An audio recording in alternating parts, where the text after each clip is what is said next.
Welcome to exserviceman India YouTube channel. ECHS के बारे में टाइम टू टाइम बहुत सारे अपडेट्स आता रहता है, पर आज एक ऐसे अपडेट है जो कि आपके लिए बहुत ही इंपॉर्टेंट है, इसलिए वीडियो को पूरा देखिएगा, कंप्लीट देखिएगा, क्योंकि आपके लिए एक्शन है इसमें। जो एक्शन अगर आप नहीं लेंगे तो आपका ईसीएचएस कार्ड परमानेंटली ब्लॉक हो सकता है, इसलिए ध्यान से देखिए। देखिए, ये जो लेटर आप देख सकते हैं, central organisation ECHS ministry of defence army Delhi cantt से इशू किया गया 6 जुलाई 2022 का ये लेटर है, और सभी कंसर्न्ड कमांड को और जो भी स्टेक होल्डर्स है सबको डिस्ट्रीब्यूट किया गया, जिसका हेडिंग आप देख सकते हैं कि annual validation of ECHS membership of dependents by submission of life certificate and eligibility documents by primary beneficiaries. अब तक आप जानते थे कि जो भी आपका बेनिफिशियरी है ईसीएचएस का, चाहे वो पेंशनर हो या उनका डिपेंडेंट्स हो, इन सब के लिए ईसीएचएस फैसिलिटीज साल भर उपलब्ध रहता है। पेंशनर्स के लिए कोई डॉक्यूमेंट्स देने का जरूरत नहीं है, पर डिपेंडेंट्स के लिए उनका 26 ईएस का एक कॉपी देना होता है। पर कुछ ईसीएचएस है वो आधार कार्ड का भी कॉपी मांग लेते हैं, पर दिस इज फुल्ली इलीगल। देखिए, कहीं भी आधार कार्ड का कॉपी देने का कोई जिक्र नहीं है, जरूरत नहीं है, पर फिर भी वो आधार कार्ड ले लेते हैं। और कई बार क्या होता है, आधार कार्ड का एड्रेस, अभी का एड्रेस आपका कुछ अलग होता है, और उस बेसिस पे वो आपका डिपेंडेंट्स का ट्रीटमेंट को डिनाई कर देते हैं, जो कि ईसीएचएस टोटली इलीगल ये कर रहा है। पर आज उस बारे में बात नहीं करेंगे, ये जो लेटर है इसका जो सब्जेक्ट है इस बारे में हम बात करेंगे। देखिए, लेटर का पैरा 2 में ये बताया गया कि जो एलिजिबिलिटी क्राइटेरिया है, आपका डिपेंडेंट होना चाहिए, और वो डिपेंडेंसी के लिए क्या क्राइटेरिया है वो पहले ही डिस्कस किया गया, जो लेटर रेफरेंस दिया हुआ है, आप देख सकते हैं स्क्रीन पे। और अब एक नई चीज जहां प्रपोजल दिया गया, ये प्रपोजल ये है कि annual life certificate for all beneficiaries and eligibility certificate for all dependent from the primary beneficiaries. यानी कि प्राइमरी बेनिफिशियरीज यानी कि आप जो पेंशनर है या फैमिली पेंशनर है वो प्राइमरी बेनिफिशियरीज है, उनका लाइफ सर्टिफिकेट हर साल देना होगा। जैसे आप पेंशन के लिए लेते हैं, ऐसे ही ईसीएचएस के लिए भी आपको लाइफ सर्टिफिकेट देना होगा। क्या प्रोसीजर है, आगे क्या पैराग्राफ में दिया हुआ है बताएंगे।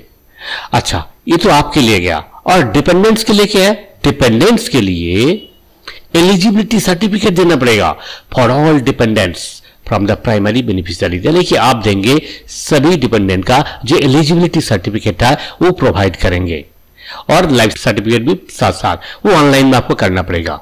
कैसे करना है स्टेप्स बता देंगे। अच्छा, अब देखिए, आपका लाइफ सर्टिफिकेट कैसे देंगे।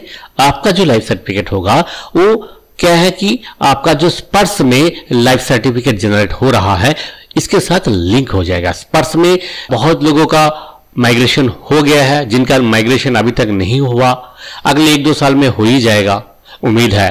बहुत लोगों का नहीं हुआ, क्योंकि देखिए सबका तो कांटेक्ट नंबर वगैरह है ही नहीं, तो आपका अगर हो भी गया तो आपको पता नहीं लगेगा, क्योंकि आपका कांटेक्ट नंबर, आपका ईमेल आईडी कुछ भी नहीं है। बैंक वाले ने देने के लिए मना कर दिया, तो रिकॉर्ड ऑफिस के पास, पीसीडी के पास आपका अगर कांटेक्ट नंबर नहीं है, आपका ईमेल आईडी नहीं है, तो आप तक ये पहुंचना बहुत मुश्किल है। इस बारे में कई बार कई केस टेकअप किया था, पर पीसीडीए बोलता है ये रिकॉर्ड का काम है, रिकॉर्ड बोलता है पीसीडीए का काम है।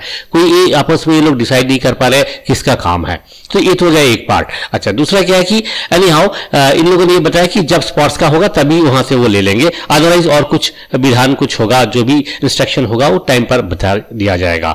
सो आपका जो लाइफ सर्टिफिकेट है इसके लिए इतना वरीड होने की जरूरत नहीं है। ये जब स्पॉट्स का लिंक हो जाएगा, आपका जब माइग्रेट हो जाएगा, तो स्पॉट्स से आपका लाइफ सर्टिफिकेट मिल जाएगा ईसीएचएस को। ये ऑटोमेटेड प्रोसेस है, इसके लिए आपको कुछ नहीं करना है, तो आपके लिए कोई चिंता की बात नहीं है। बात यह है कि आपका डिपेंडेंट्स के लिए, अगर आपका डिपेंडेंट्स का एलिजिबिलिटी जो सर्टिफिकेट्स है वो आप नहीं देंगे। अभी तक क्या होता था, एलिजिबिलिटी सर्टिफिकेट देने के लिए आधार कार्ड का कॉपी लेते थे, 26 ईएस का कॉपी लेते थे।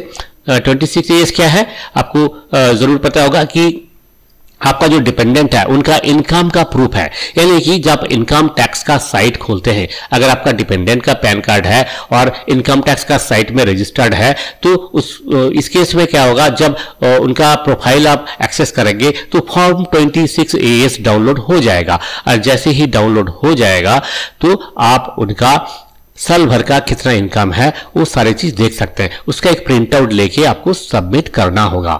ये पहले का सिस्टम था, पर अभी का जो सिस्टम है, देखिए इसमें action by the primary beneficiary इसमें दिया हुआ है, और इसमें ये system generated warning message will be suitably displayed to submit life certificate and eligibility documents, ये सब कुछ बताया गया। ये देखिए, जब भी आप पॉलीक्लिनिक विजिट करेंगे, दवाई लेने के लिए जाएंगे, डॉक्टर का जो प्रेस्क्रिप्शन जो जनरेट होगा या फिर कार्ड जहां पे रखेंगे, वहां पे आपको एक वार्निंग ऑर्डर शो करेगा कि आपका एनुअल वैलिडेशन कब करना है। 11 महीने का बाद ड्यू हो जाता है, तो कब आपका ड्यू है वो आपको बता दिया जाएगा।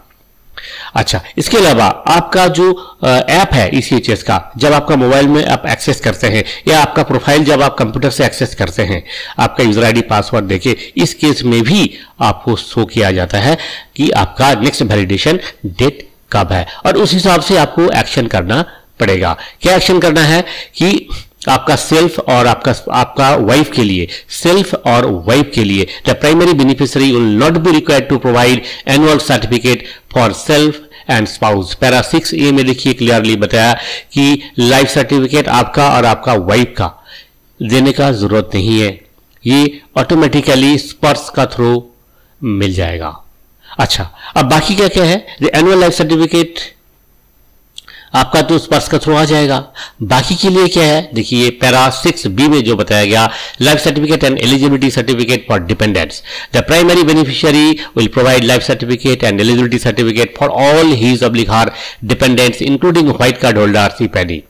The primary beneficiary will select the dependent and then select an option, PAN card है या नहीं है। अगर आपका जो डिपेंडेंट्स है, फादर, मदर, सन, डॉटर, इनका अगर पैन कार्ड अवेलेबल है तो उनका 26AS डाउनलोड करके फिर वो अपलोड करना पड़ेगा ECHS का साइट में, या तो 26AS या फिर ITR 5। अगर पैन कार्ड अवेलेबल नहीं है, इस केस में क्या होगा कि आपको एक सर्टिफिकेट देना पड़ेगा जो कि स्टेट रेवेन्यू डिपार्टमेंट से, अरे बाप रे, स्टेट रेवेन्यू डिपार्टमेंट से आप लेने जाएंगे, एक महीना आपका चक्कर, इतना चक्कर कटाएगा आपको, आपका चप्पल घिस जाएगा, लेकिन यहां से आपको सर्टिफिकेट नहीं मिलेगा। मिलेगा भी तो आपको वहां पे किसी तरह बैकडोर में जो है लाइजन करके तब आपको लेना पड़ेगा। उससे अच्छा एक पैन कार्ड बना ही लीजिए, 200 रुपए का लगता है एक पैन कार्ड बनाने के लिए। सो दोस्तों, ये तो गया। अब एलिजिबिलिटी क्या क्राइटेरिया है डिपेंडेंट को आप जानते हैं, फिर भी यहां पे बताया गया कि 9,000 पर मंथ, इससे ज्यादा इनकम अगर आपका डिपेंडेंट है, एक्सक्लूडिंग डीजे, अगर मान लीजिए आपका डिपेंडेंट को कोई और पेंशन मिल रहा है, फादर मदर है, उनको पेंशन मिल रहा है, ठीक है, उनका जो बेसिक पेंशन अगर 9,000 है, 9,000 से ज्यादा है, तो उनको डिपेंडेंट नहीं माना जाएगा। ठीक है, सिमिलरली अगर आपका सन या डॉटर, उनको कोई पेंशन मिल रहा है तो उनके लिए भी सेम थिंग्स लागू है। ओके, अच्छा, तो अब क्या है कि आपको एक ऑनलाइन डिक्लेरेशन देना पड़ेगा। ठीक है, ऑनलाइन डिक्लेरेशन देना पड़ेगा, वो सब कुछ, ये जो भी चीजें जो डॉक्यूमेंट मैं बताया अभी आप ऑनलाइन दे सकते हैं। अभी तक क्या था, ऑफलाइन था, अभी ऑनलाइन हो गया। अच्छा, अब ये सब चीज जब आप दे देंगे, 26AS का कॉपी दे देंगे, आपका डिक्लेरेशन में आप क्लिक करेंगे, यानी कि वो जिंदा है, ये आपने बता दिया, डिक्लेरेशन दे दिया, तो ये सब चीज जब आप खुद देंगे, ठीक है, जब दे दिया तो क्या होगा, फिर OIC पॉलीक्लिनिक इसको इंस्पेक्शन करेंगे, चेक करेंगे।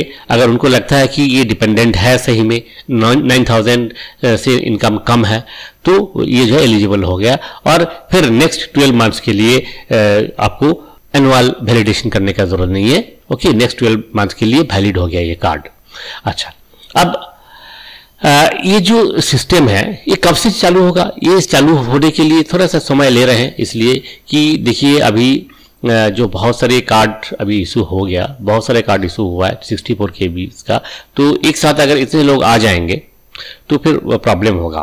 इसलिए 1 अगस्त 2022 से ये सारी चीजें जो है चालू हो जाएगा। वार्निंग सिस्टम है कि आपका कार्ड ब्लॉक हो गया। देखिए, अगर आप 12 मंथ्स के अंदर वैलिडेशन नहीं कराया तो आपका कार्ड ब्लॉक शो किया जाएगा। पहले एक वार्निंग दिया जाएगा, फिर ब्लॉक हो जाएगा। अगर ब्लॉक हो गया तो देखिए पैरा 9 में जो लिखा हुआ है, अगर ब्लॉक हो गया तो बहुत ही मुश्किल होगा। इसको आपका लाइफ टाइम में केवल मात्र एक बार 3 महीने के लिए आपको टाइम मिलेगा ब्लॉक अनब्लॉक करने के लिए, और बाकी और अगर दोबारा फिर ब्लॉक हो गया तो ये कार्ड आपका इनवैलिड हो गया मान लीजिए। तो इसलिए बहुत सावधानी से ये चीजें आपको डील करना पड़ेगा, और 12 महीने के अंदर आपको एक बार वैलिडेशन करना ही करना है। इसलिए जो डेट है इसको ध्यान रखिएगा। आप जब भी ECHS में जाइएगा, आपका जो स्लिप है ECHS का, जो मेडिसिन स्लिप है, उसमें आपका नेक्स्ट वैलिडेशन का डेट लिखा रहेगा। उस डेट से पहले जरूर आप एक बार करवा लीजिए, या अदरवाइज आपका जो कार्ड है ये ब्लॉक हो जाएगा। तो अभी फर्स्ट टाइम जब आपको ये सारी चीजें करना है, जो भी कार्रवाई मैंने बताया, ये फर्स्ट टाइम 1 अगस्त से शुरू हो जाएगा, और इसका जो टाइम है 31 अक्टूबर, अभी इस साल के लिए 31 अक्टूबर 2022 3 महीने के लिए खुला रहेगा। इस 3 महीने के अंदर आपको वैलिडेशन कराना ही कराना है। अगर नहीं करेंगे तो आपका कार्ड ब्लॉक हो सकता है। तो ये चीजें आप ध्यान रखिए। आप ये जो डिटेल प्रोसेस है कैसे करेंगे ऑनलाइन, इसके लिए आगे का वीडियो आपको बहुत जल्द ही मिल जाएगा। बहुत जल्द आपके सामने हम हाजिर करेंगे कि प्रैक्टिकली आप कैसे करेंगे, आपका मोबाइल फोन से या फिर आपका लैपटॉप या कंप्यूटर से आप कैसे ये सारी चीजें करेंगे, एनुअल वैलिडेशन, और ये 26 कैसे डाउनलोड करेंगे, कैसे आप ECHS का वेबसाइट वेब पोर्टल को एक्सेस करके ये डॉक्यूमेंट सबमिट करेंगे। डिटेल में वीडियो बहुत जल्द आने वाला है। देखते रहिए हमारे चैनल का जो वीडियोस है आपके लिए जो है बहुत ही बेनिफिशियल। जरूरी है हमारे इस चैनल के साथ, अगर सब्सक्राइब नहीं किया तो सब्सक्राइब जरूर कीजिए, और इस वीडियो को शेयर करना तो मत भूलिए। इस उम्मीद के साथ फिर मिलेंगे अगले वीडियो में। नमस्कार, जय हिंद, जय भारत।